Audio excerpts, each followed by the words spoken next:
சிம்பிளான ஒரு ஸ்வீட் செய்யலாமா? பச்சரிசி மாவு, சர்க்கரை, பால், எண்ணெய். ஒரு பாத்திரம் எடுத்துகிட்டு 1 கப்பு பச்சரிசி மாவு, 1/2 கப்பு எண்ணெய். இதை நல்லா மாதிரி பிசைஞ்சிக்கோங்க.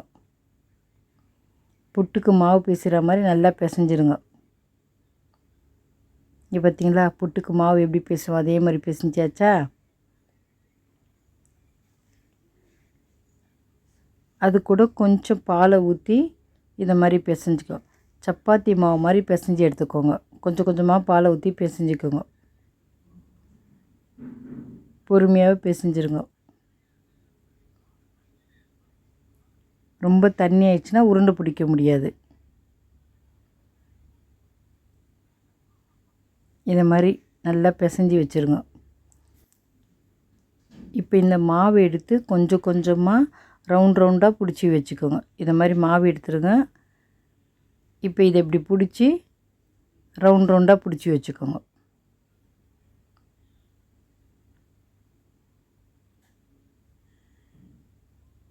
இதை மாதிரி ஒரு கையில் வச்சு இதை மாதிரி திரட்டி வச்சுக்கோங்க.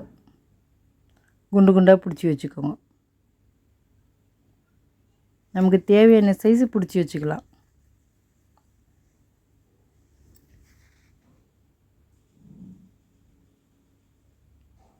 அவ்வளோதான். எல்லா மாவையும் இதை மாதிரி பிடிச்சி வச்சுக்கிட்டு எல்லா மாவையும் இதை மாதிரி ரவுண்டாக பிடிச்சி வச்சுங்க ஒரு தட்டில்.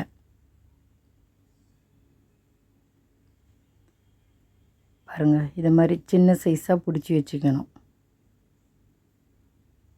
இப்போ ஒரு கடாய் போட்டு பொரிக்கிறதுக்கு எண்ணெய் ஊற்றிடணும். எண்ணெய் காஞ்சிடுச்சு.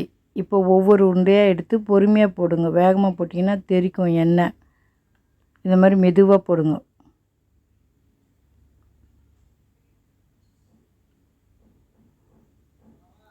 போட்டுட்டு இப்போ திருப்பி விடுங்க. உடையாது, நல்லா வேகமாக கலரலாம். பாருங்கள், இது மாதிரி கலருங்க, உடையவே உடையாது. திருப்பி திருப்பி 2 வாட்டி கலரி விட்டுருங்க. அது வெந்துடும். வேகமாக இருக்காதீங்க, மீடியமான வச்சு அது வேகிற வரையும் கலரி விட்டுருங்க. உள்ளே வேகணும். வெந்துருச்சு. இந்த மாதிரி கலர் வந்தோடனே எடுத்துருங்க. எடுத்து ஒரு கிண்ணத்தில் வச்சுக்கோங்க.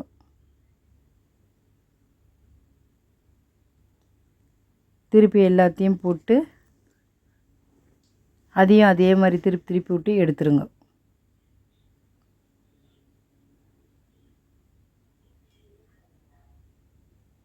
அவ்வளோதான், எல்லாத்தையும் எடுத்தாச்சு.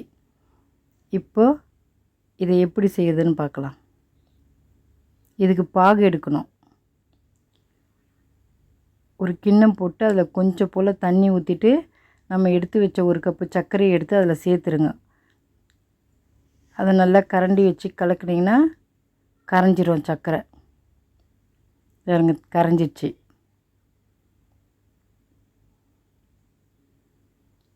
இப்போ லைட்டாக அதை எடுத்து பாருங்கள், தண்ணியாக இருக்குது.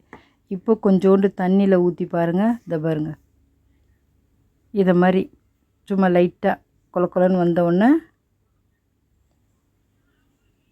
அந்த நம்ம எண்ணெயில் பொரித்து வச்சோம் பார்த்திங்களா, அந்த பாலெல்லாம் எடுத்து அதில் போட்டுருங்க. போட்டுட்டு இதை மாதிரி கலரிகிட்டே இருக்கணும். கை விட்டுட்டிங்கன்னு வச்சுக்கா, அது அப்படியே ஒரு மாதிரி ஆகிடும். அதை நல்லா கலரிகிட்டே இருங்க. ஒரு 2 செகண்ட் தான், அப்படியே கலரிகிட்டே இருந்தீங்கன்னா சரியாயிடும். இதே மாதிரி கலரிகிட்டே இருங்க.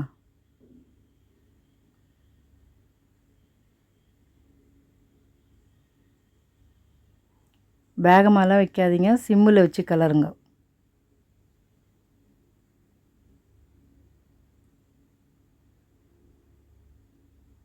அவ்வளோதான், ரெடி ஆயிடுச்சு.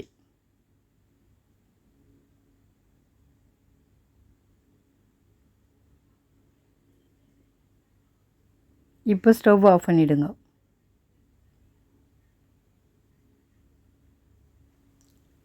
ஸ்டவ் ஆஃப் பண்ணிவிடுங்க.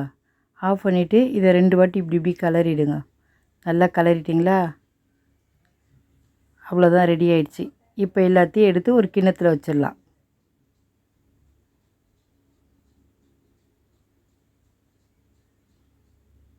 அவ்வளோதான், கிண்ணத்தில் எடுத்து வச்சாச்சு. சாப்பிட்டு பார்த்துட்டு எப்படி இருக்குன்னு சொல்லுங்கள். நீங்களும் இதே மாதிரி செஞ்சு பாருங்கள்.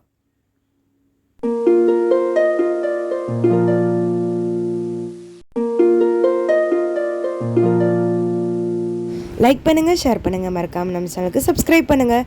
தேங்க்ஸ் ஃபார் வாட்சிங்.